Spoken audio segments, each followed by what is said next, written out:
I propose a comprehensive review of the foreign exchange management non-debt instruments rules to create a more contemporary, user-friendly framework for foreign investments consistent with India's evolving economic priorities.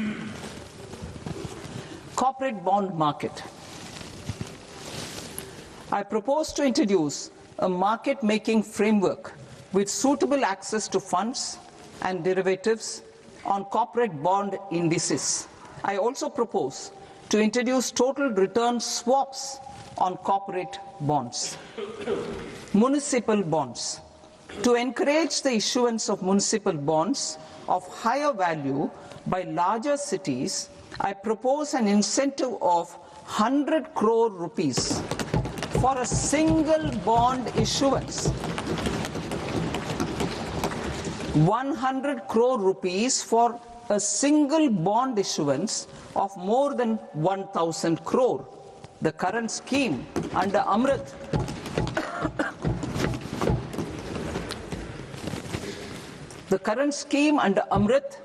which incentivizes issuances up to 200 crores only, will also continue to support smaller and medium towns. That will also continue to support the smaller and medium towns. Ease of doing business. Individual persons resident outside India, PROI, will be permitted to invest in equity instruments of listed Indian companies through the portfolio investment scheme. It is also proposed to increase the investment limit for an individual PROI under the scheme from 5% to 10%, with an overall investment limit for all individual PROIs to 24% from the current 10%. Emerging technologies including AI. 21st century is technology driven. Adoption of technology is for the benefit of all people. Farmers in the field, women in STEM, youth keen to upskill, and Divyangjan to access newer opportunities. The government has taken several steps to support new technologies through AI Mission, National Quantum Mission, Anusandhan National Research Fund, and Research and Development and Innovation Fund. Our second kartavya is to fulfill aspirations and build capacities. Close to 25 crore individuals have come out of multi-dimensional poverty through a decade of our government's sustained and reform-oriented efforts.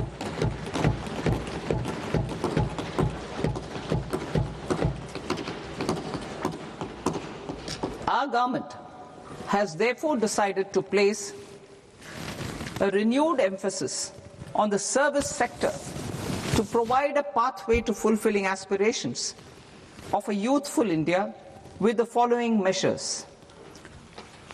I propose to set up a high-powered education to employment and enterprises standing committee to recommend measures that focus on services sector as a core driver of Vikasit Bharat. This will make us a global leader in services with a 10% global share by 2047. The committee will prioritize areas to optimize the potential for growth, employment, and exports. They will also assess the impact of emerging technologies, including AI, on jobs and skill requirements and propose measures thereof. To create a range of skilled career pathways, a new range of skilled career pathways for our youth, I propose interventions in the following sectors. Health. Existing institutions for allied health professionals will be upgraded and new AHP institutions established in private and government sectors.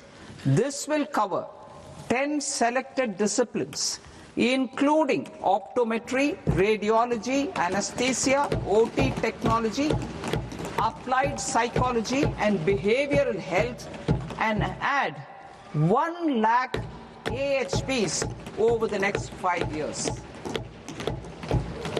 A strong care system covering geriatric and allied care services will be built. A variety of NSQF aligned programs will be developed to train multi-skilled caregivers, combining core care and allied skills such as wellness, yoga, and operation of medical assistive devices.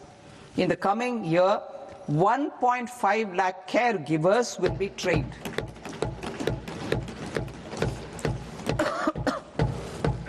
Hubs for medical value tourism.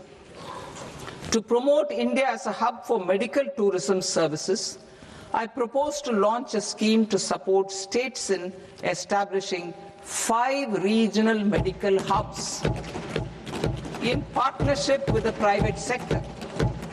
These hubs will serve as integrated healthcare complexes that combine medical, educational and research facilities.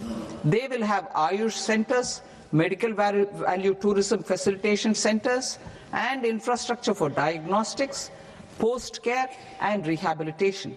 These hubs will provide diverse opportunities, job opportunities for health professionals, including doctors and AHPs.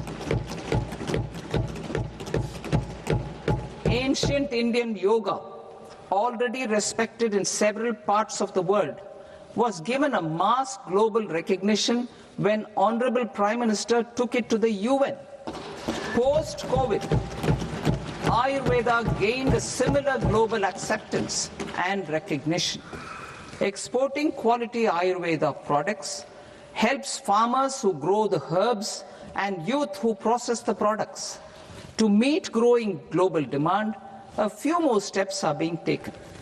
I propose to 1.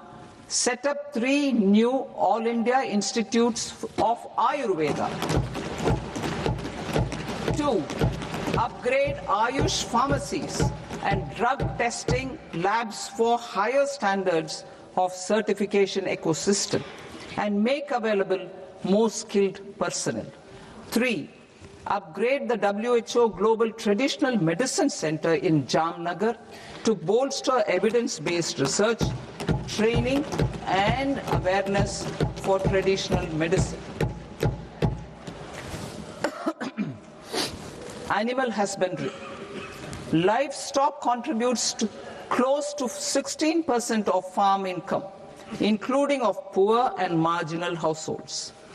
To scale up availability of veterinary professionals by more than 20,000, I propose to roll out a loan-linked capital subsidy support scheme for establishment of veterinary and para-veterinary colleges, veterinary hospitals, diagnostic laboratories, and breeding facilities in private sector.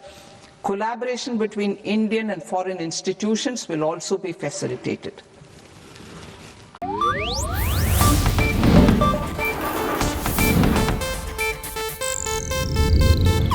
ಇದು Asianet news network ಪ್ರಸ್ತುತಿ.